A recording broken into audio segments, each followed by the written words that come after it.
Survivor Specialist John and McKenna are back to rewind episode 9 of season 47. We are going to talk this episode of season 47, but with some past moments sprinkled in that remind us of some outwit, outplay, and outlast moments of the episode. John, let's talk the episode. What are your thoughts? Well, before we do, everyone make sure you like the video and subscribe to the channel. It really helps us out there with the algorithm and everything. This was a saddening episode of Survivor 47 for me. We lost our man Saul. And it's one of the rare episodes where in the preview from last week, we get the name tossed out. And that person is, in fact, the target for the entire episode. So it was interesting. It's always interesting to see an episode edited this way when it does seem like there's an obvious target. And then we get that last-minute scramble. I enjoyed it quite a bit. And even like the elements of it that I was not too hot on, like 4 people losing their vote. Okay, it's actually only 1 person, but you said it was 4. Almost feels like We've had this before, though, of like all of you lose your vote, but you have a chance to earn it back. But it wasn't like this, where I liked this version of it better because there was a guarantee that 3 were going to have their votes back. Where before it was like, if it happens, it happens. If it doesn't, it doesn't. But that's the interesting thing about this, and that's why it almost feels like Jeff lying to them, because it's not really Jeff lying to them, but because the last time it happened on 45, each person had to compete individually to get their vote back. It felt like everyone was assuming no one's coming back with a vote. Hopefully someone does, but we're not guaranteeing it. Whereas in this case, we have 3 people absolutely coming back with their vote. So it just feels it's really rough for the contestants not to be able to plan with that in mind, right? Because you have 6 people on the beach with 4 people eating BLTs and 2 people just sitting at camp, trying to figure out how many votes they need to run this tribal council with no idea that there's a total of 9 when there's a potential of a 6 to 10, right? It doesn't lead to the greatest gameplay. Luckily, we kind of got some great gameplay out of it, and I think that's really just wholly on the cast of 47 rather than this twist itself. Yeah. So let's start with the outwit moment of the episode. We were talking about flipping on your OG tribe at the merge. We saw it last episode. We saw it this episode. So we kind of wanted to talk do's and don'ts, like when it works out for people and when it doesn't, because, there is that fine line of, is this the right time to do this? Or, will it just end in me going home a few votes later? So with that in mind, what's your prediction of how this is going to reflect on Genevieve moving forward? I don't think it's going to end well for Genevieve. I think she's going to get looked at as a big strategic threat unless she pulls an Alligabler and just ducks down and keeps her head down for a good few votes. Yeah, I'm not really sure how to look at it because there were a couple of moments in this episode that were contradictory to each other. In the early part of the episode, we have Kyle's confessional where he says, "Oh, I don't view Genevieve as a strategic player at all." And we, the audience, are like, "Yeah, okay. Good read there, Kyle." But later on, when this plan's being put out there and it's being proposed to Gabe and Kyle, Gabe's like, "This is all you, Genevieve." So it seems like she's being clocked by some people, but not by other people. And even if we go back 2 weeks, was it 2 weeks ago? I think so. Andy, when he was having that conversation, it was after the Rome vote where Andy was having that conversation with Genevieve, and he was like, "I don't think I could pick Genevieve out of a crowd." So it's very interesting because we're kind of getting this story of okay, some people are picking up on Genevieve, but other people aren't. And how is that going to impact her moving forward here? Especially because she voted out Saul, who seemed very willing to work with her. And he was all in on Lavo. Yeah, and alienated Teeny in the process. So I don't know if we're just not seeing how close Genevieve is with the Tukus, or maybe she's much closer Maybe with her Andy and than we're being Stu shown. just like bonded and like they can run, the rest of the game. But I have my moment, and that is Sherry voting out her fans and flipping to the favorites. I think this is not a good move for Sherry, though this is like, it's one of those riding the middle decisions where it could be looked at as good because she made it to Final Tribal Council, but I feel like it's bad because she went to Final Tribal Council with two people that could beat her handedly and did. It's really interesting. I mean, but... It's really interesting when we look at Caramone just as a season and the way you're supposed to approach it. Obviously, the favorites dominate that season. We have the few. There's 4 fans who make it to the merge. That doesn't seem right. Is that right? Is there only 4 of them? Sherry, Michael, Eddie, Reynolds. That's it, right? So there's the 4 of them. And obviously, it's a sinking ship. So it makes sense to switch over to the favorites. The favorites have already built these connections. There's this massive alliance on the other side in Stealth Are Us. And they're offering you this olive branch. Like, come in, replace Corinne, and be a part of our alliance. So it's an interesting situation to find yourself in. Yes, it gets her to the end of the game, which, I mean, to some is kind of a win, right? Like, maybe that's why this example is so like treading the line of like, is this a good move or is this a bad move?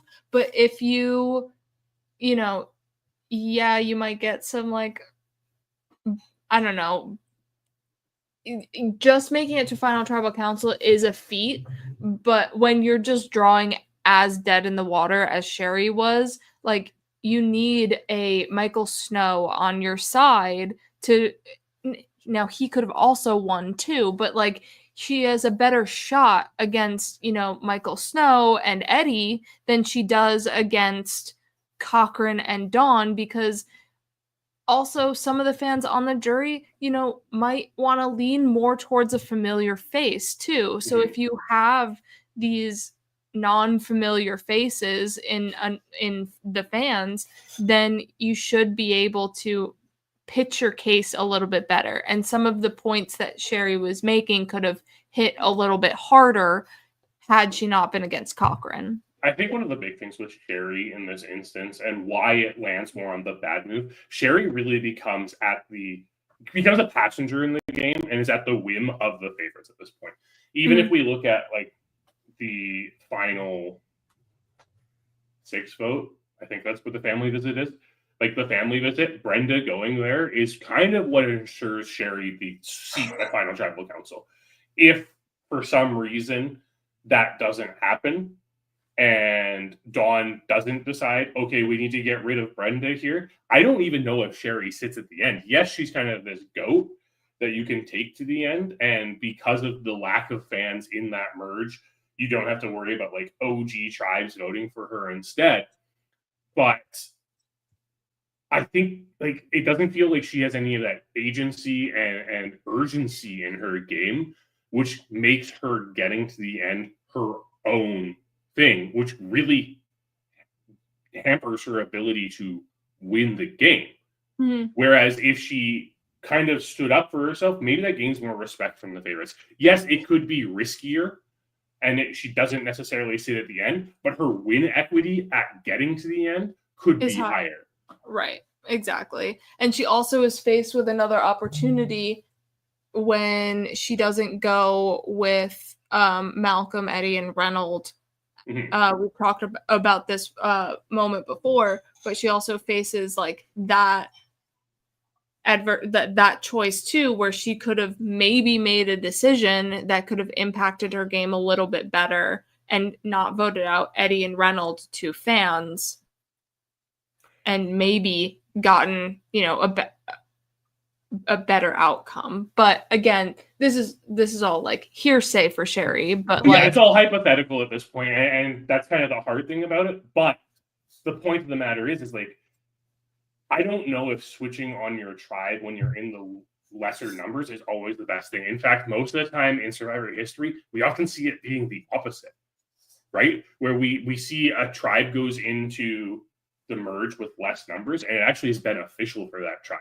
Thinking of like the Metsings, thinking of Foa, even like more recently, right? Like Pika, like these numbers of like being smaller has proven to be beneficial going into the merge. Even Lavo up until today. I don't think if Genevieve didn't put Saul's name out, he would have gone. Everyone wants to work with Lavo. Yeah. Even Sam, who is like, oh, I'm going to get my revenge on Lavo for this. Yeah, like he still understands the value of this smaller tribe. So I think that's just one of these things when it comes to flipping on that original tribe, which is kind of this like risky venture you have to make. Yeah. So, John, talk about a moment that worked out for the tribe flip. What is your moment for the week? Let's go back to the original fans first favorites here, and let's talk about the Aussie blind side, because I think that is one of those pivotal moments of there was a strong alliance. Obviously, there's a strong alliance of 5 of Aussie, Parvati, Amanda, James, and Sari coming from that original favorites tribe. And obviously the tribe swap kind of helped switch things up a bit. It got us into an instance where, Parvati kind of built that relationship with Alexis and Natalie. And that was really important going into this merge. But Sari's decision to flip on Aussie here almost won her this game. And that can't be understated, because if this wasn't a final 2, I think there's very few questions of whether or not Sari wins Micronesia if this isn't a final 2. And this is a move that gets her there. She's taken out of time. And obviously, yes, there are other things that help. James being medevac and things like that. But taking out this challenge threat at a point where he had an idol that he did not play, and he felt so secure in the game based on his social relationships, which felt like an improvement over the Aussie from Cook Islands. It felt like he actually had social relationships and wasn't just like part of the tribe in this season. Sari pulled one over on him, and it propelled the Black Widow Brigade into being the greatest all-female alliance in Survivor history. Yeah, and I feel like Parv and Genevieve are alike in this situation, where Parv gets rid of Aussie, alienating Amanda, but Amanda realizes, well, I've got nowhere else to go. So, but unlike Amanda, I feel like Teeny has options. It's really weird. It's hard to gauge where Teeny is in the game at this point, because they are really connected with everyone. It seems like they're very well liked in the season. But everything we're being shown in the edit shows them as kind of on the outs, no power, no, I don't want to say sense of agency, because I do think Teeny does have agency, but there's no sway. Like, they don't have the ability to push a vote. And we kind of saw that last week when the decision between Sierra, Sam, and Rachel came up. Teeny was pushing really hard for it to be Sam, and ultimately it still falls on Sierra, the one person they didn't want to go home. Yeah, exactly. So we'll see next week if this works out for Genevieve, if this works out for Teeny, because obviously Saul going was Teeny's number 1, Aussie going was Amanda's number 1, and we'll see how everyone rebounds after this, after the dust settles. It's a big question. I mean, I think Teeny has a better chance of winning Final Tribal Council if they get to the end than Amanda did, because I think Teeny can actually talk at one.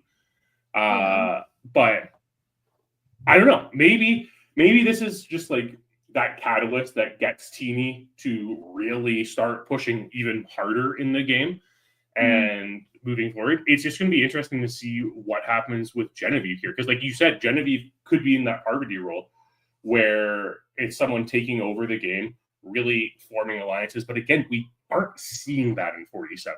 We aren't seeing anything that really... Alexis and Natalie could be like the Sue and Caroline. Very possible. But we just don't know enough of some of these relationships, like these intertribal relationships in this post-merge, to really get a good idea of exactly how this is going to unfold. Yes.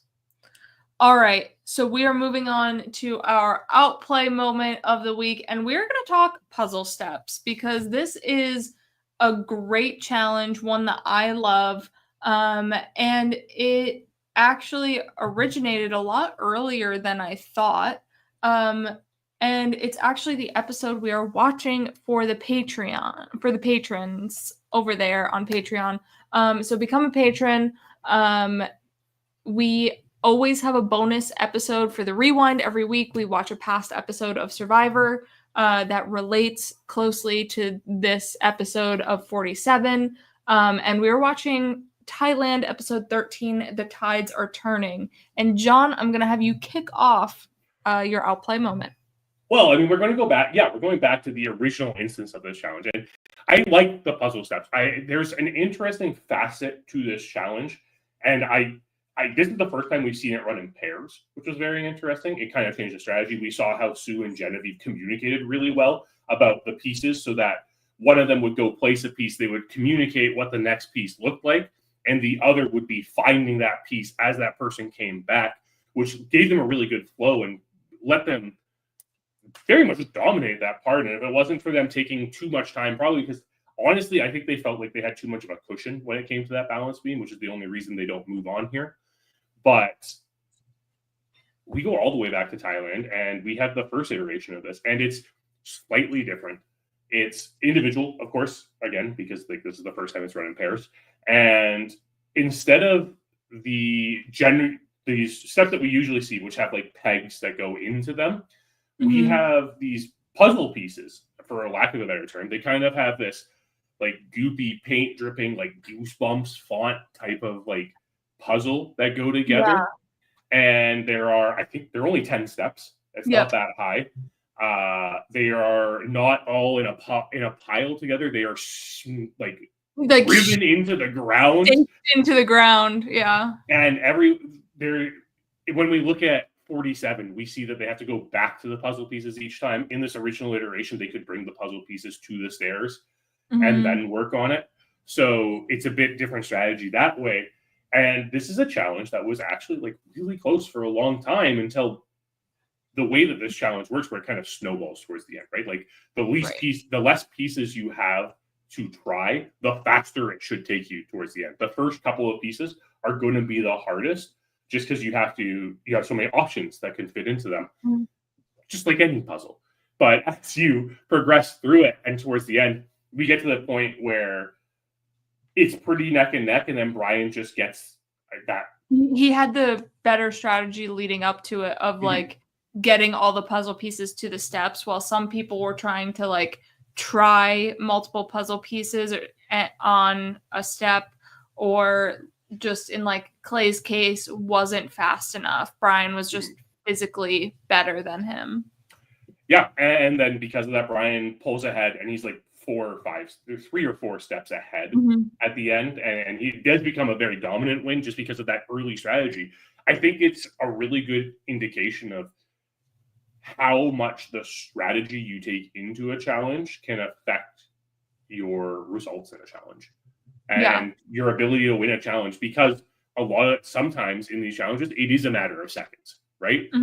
So shaving off seconds, even though it might not seem like it's doing anything in the meantime because it's putting you behind, if you get that advantage where it's like, cool, now I don't have to run back and get another puzzle piece from the start because it's right here already, and it's enough to like get you up the stairs. Also, I mean, maybe some of the advantage is just the fact that Brian's taller than Clay. Could be longer legs. Like just being able to reach a little further so you don't have to go up as many stairs can be a massive advantage in this. And again, like I think we've seen sort of production learn from these early iterations of the challenge with the way that the challenge has evolved over the years.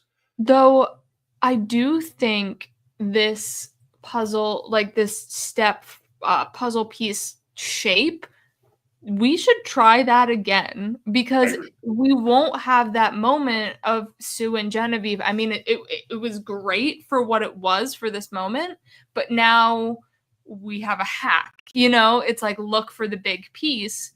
And if it's 3 in the middle, there's your puzzle piece. You have to memorize less. So with this like paint drippy slime goop kind of piece, it is less like that.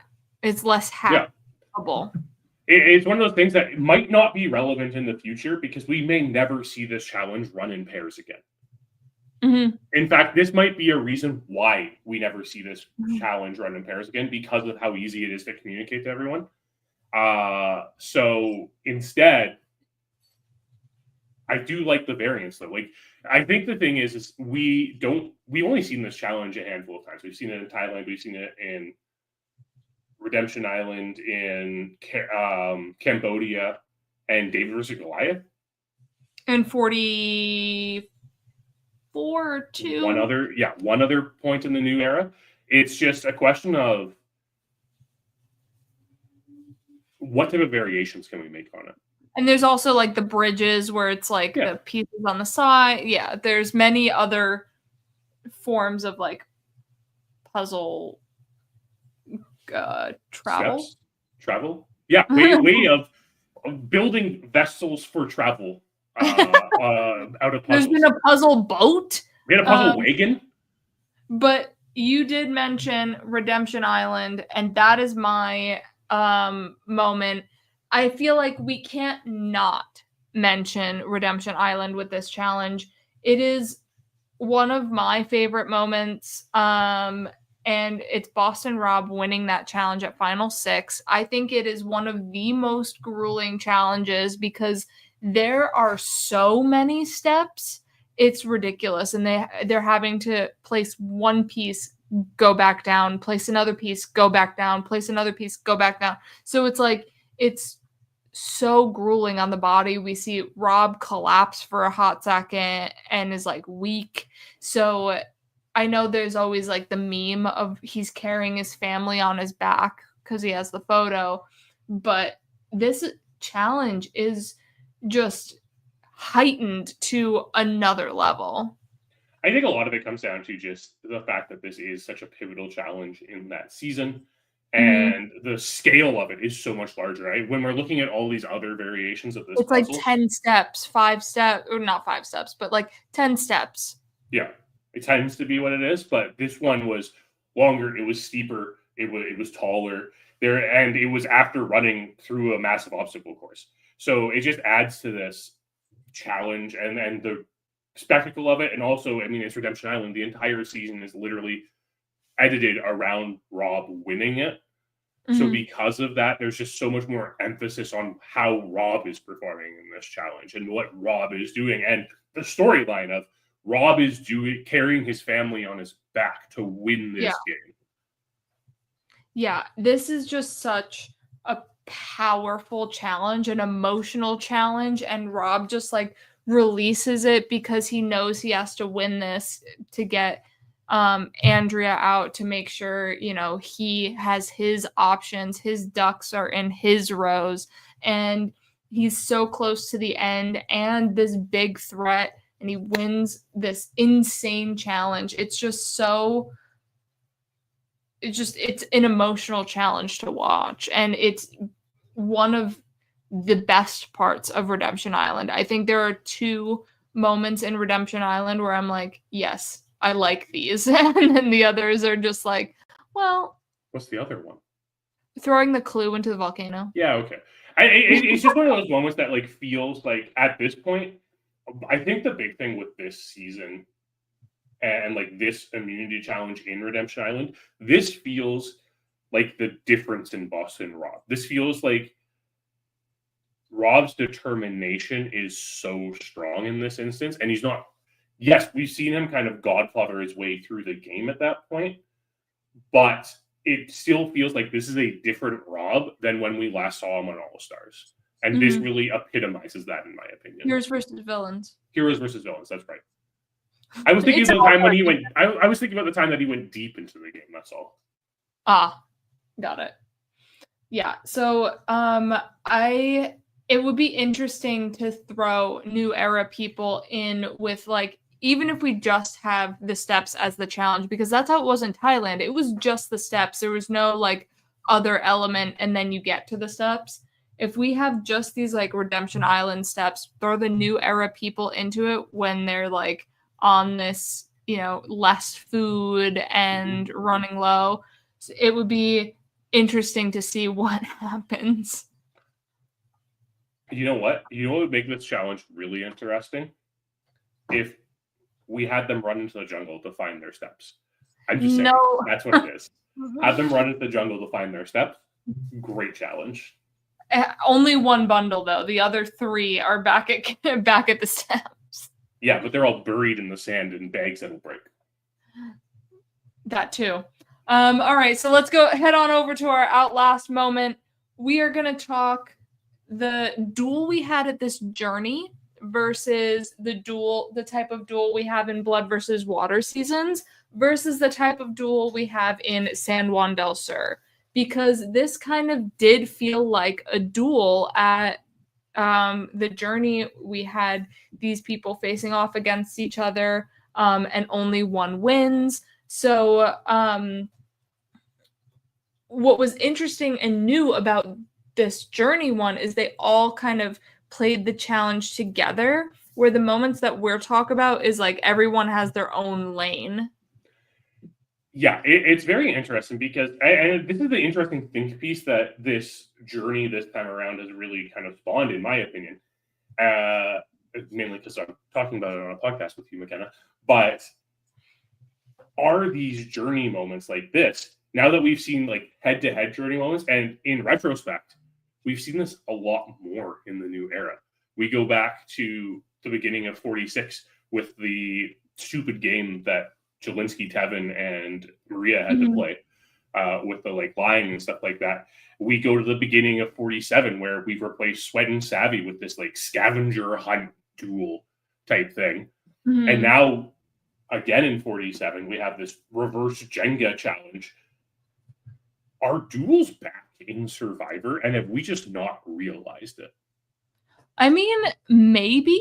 And if, the journeys are more like this and less like let's pull a scroll out of the bag, I think I'd be more here for it, where it's like you have a physical chance to save your vote rather than like, let me try and feel this scroll to feel if it has the advantage written on it. There's they have more control over their fate. So John, why don't you start off with your duel, because your people get to choose who goes. Yeah.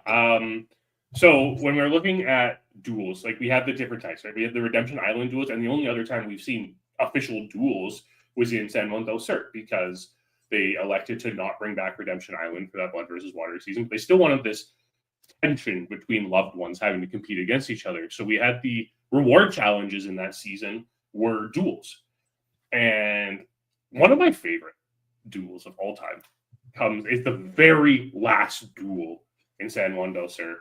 It's so fun. It's so ridiculous. It's just a challenge that sticks in my mind. And it is the one where the contestants are blindfolded, have to navigate obstacles to get to this display where they have to then feel a mask and figure out the facial construction of this mask, go back through the obstacles, and then replicate the mask still while blindfolded with a bunch of dummy pieces involved. Yeah. It's so fun. It's kind of like this fun aspect of Survivor that sometimes we don't get. Sometimes, I hate to say this, sometimes Survivor takes itself too seriously. And just the contrast in like the brightly colored wrong pieces to the right pieces in this challenge is so fun. It's so interesting to think about using touch as a sense. I don't feel like we use that as one of the senses in Survivor a lot. I think we fight a lot, and yeah, of course we have like touch with like strength and everything like that, but we don't use tactile senses a lot in Survivor. Yeah. use communication when mindful of the challenge. So seeing people having to navigate through touch, we've seen it in some of like the older mazes and things like that they had to navigate. But this is something that is so unique, and it's head to head, and you have no idea how well someone else is doing. It's kind of taking this combination of like old things we used to see on the journey with like the last time we saw people lose their votes when in 45, right, where they had their own personal thing that they had to do with the numbers and all that stuff. It's taking that aspect where you don't know how well your opponent's doing, but you're doing it simultaneously. It's better visually, which is so important. Sometimes I think Survivor forgets that it is a visual component, and you have to be Phil's been kind of harking on this a lot this season of like, you have to make this show for the viewer because that's who's watching it. And yes, you want a good experience for the players, but the viewer also has to enjoy that experience in order for it to be successful. And this mask was successful because the viewers can easily tell what's going on. And because you had the audiences there watching, you could gauge how well you were doing in comparison to your opponent based on what your tribe was saying. It's just such an interesting idea for a challenge, and I think the execution really works well. And I can't believe I'm about to say this, McKenna. I think duels might not be the worst thing in Survivor. I don't think so either. Except if it's Redemption Island, that's not in Blood versus Water. But we'll get to that.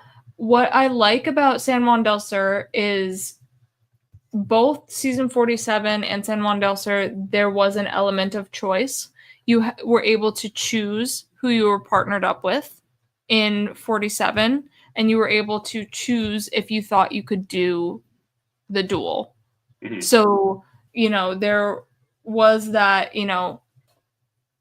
element of like, I feel confident with my skills in this obstacle course with the mask, and I feel confident with my partner. I mean, Andy and Sam got stuck together. I think they were the last two or something like that. Or Andy claimed Sam. Anywho. But there was like that element of choice of like, I think I can do this because of X, Y, and Z. Where my moment, I'm going to go into Blood versus Water. It's because it's a Redemption Island duel. They're dueling to get back into the game. They were voted out.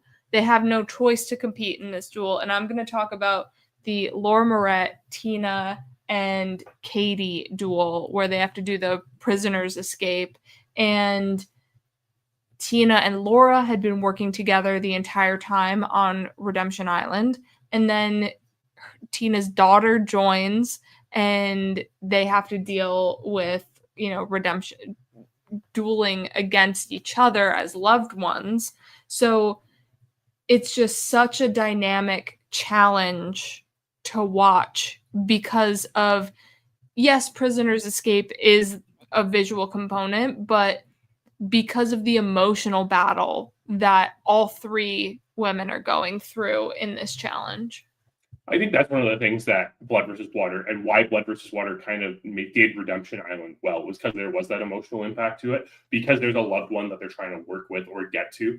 When we get these moments where they get to compete against each other, it's huge. When we see, Laura Moret is trying to get there through the fact that both people she is competing with are related to each other, like there's a story there. And again, it does come, like, you're right, like there is a visual component to it, but it can still be kind of hard to tell how well everyone's doing if we don't get the wide angle shots in the prison escape challenge. But you're captivated because of the emotions. There's a story being told, and that's what's important to Survivor. And that is one thing that I felt was lacking this week in this journey. So I felt it a little bit. I felt the story a little bit because we have a little bit of camp life beforehand and thought and like reward talking like, all right, we just need Caroline. So now I'm invested to see if Caroline loses her vote. Rachel has been this, on the bottom kind of wild card. She also has an idol. Does she need to play it because she doesn't have a vote? I want to know where she ends up. Sam blindsided at the last tribal council. His vote is imperative to be able to try and push a plan that's not him, because if his vote was lost, then maybe he is actually the one going home. And then you have Andy, who flipped on everybody and, is trying to make his way in the game and carve his path. So this group of 4, while 3 of them were on the same tribe together and Caroline, that does feel, pretty bland. But then you really look into what is impacted with, whoever loses the vote. There didn't have to be that scramble had Caroline not lost her vote. Yeah, that's true. I mean, you raise a good point. We do kind of get the drama of this episode because Caroline's the one to lose her vote, and the question of like, can we secure this? And it doesn't quite come off because we see the unanimous vote against Saul in the end.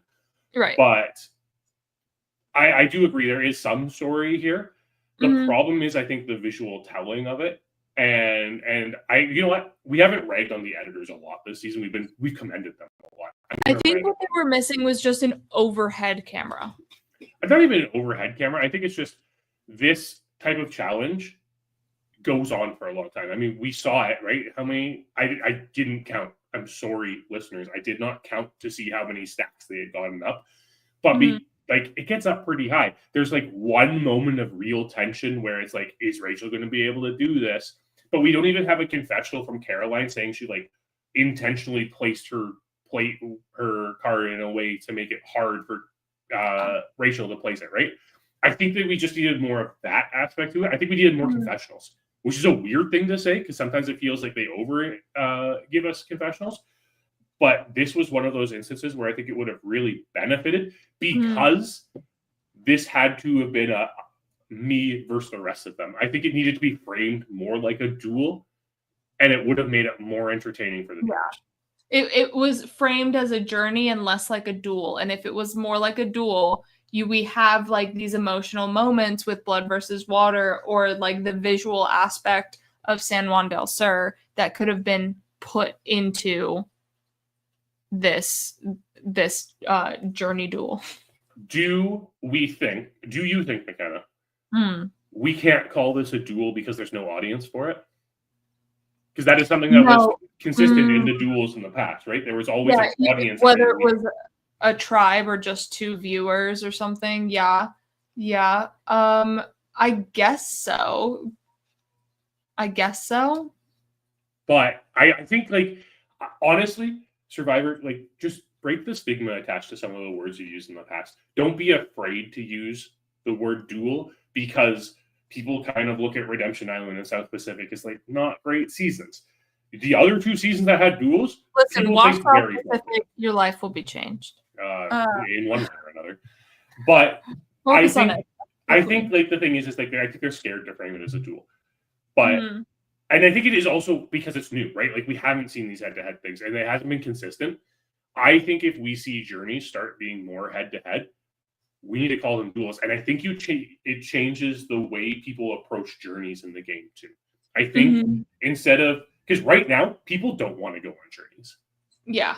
Right? People are scared they're going to lose their vote. They are scared that they are going to, or they'll come back and everyone thinks they have an advantage. At least if we have this duel aspect of the journey, A, it's more entertaining for the viewer. And B, I think it changes the approach, because now it's like, oh, I don't have to beat this game that I may or may not be able to beat. I have to beat someone else. Yeah. And I think that adds a little bit more tension. I think it makes things a little more interesting. It also will probably make the conversations leading up to it while on the journey more interesting. Instead of it being like, hey, you just 3 are here. One of you has to lose your vote, or all of you lose your vote. And but like one of you is losing your vote. Play a game. Let's do it head to head. See what happens. Who's coming out on top? Yeah, exactly. So those are our outwit, outplay, outlast moments of the week. So make sure you catch us over on the Patreon watching episode 13 of Thailand. The tides are turning tomorrow on Saturday. And it was a great chat. John, what is happening in the Survivor Specialist universe? Well, Wednesday we had Phil and Will go over episode 9. If you haven't listened to that, make sure you go over there. Phil and Blake dug a little deeper yesterday, and they went over how they view everyone's path to winning the game is now. It was a very insightful podcast. So if you haven't had a chance, go back and listen to that. Sunday, Phil is being joined by Todd Herzog for the predictions and power rankings. That is one you're definitely not going to want to miss, mainly because Phil's probably going to be fanboying over Todd the entire time. It'll be well worth it. Also, Todd, of course, very insightful about Survivor. That is definitely a podcast you're not going to want to miss. Over on the Patreon, Every Seasons Matters going deep in Panama now. Phil and I covered Singing in the Rain this last week, which was fantastic. What a movie that is. The Survivor Rock Draw is going on. Phil's after show. Phil is deep into Australian Survivor 2019 right now. You have the rewind tomorrow. There's so much content coming out on the Patreon, so make sure to check that out. And then, of course, this coming Wednesday, Phil and Will be back to recap episode 10, which, I mean, it's an odd number vote. Maybe it'll be the first regular vote of this season in the merge. Maybe no one will lose a vote, and it'll be exciting. You'll definitely want to check that back. And then McKenna and I will be here next Friday, winding it all down again and rewinding, seeing what antics these survivors have us looking back to. All righty. We'll catch you tomorrow or next week. Goodbye, everyone.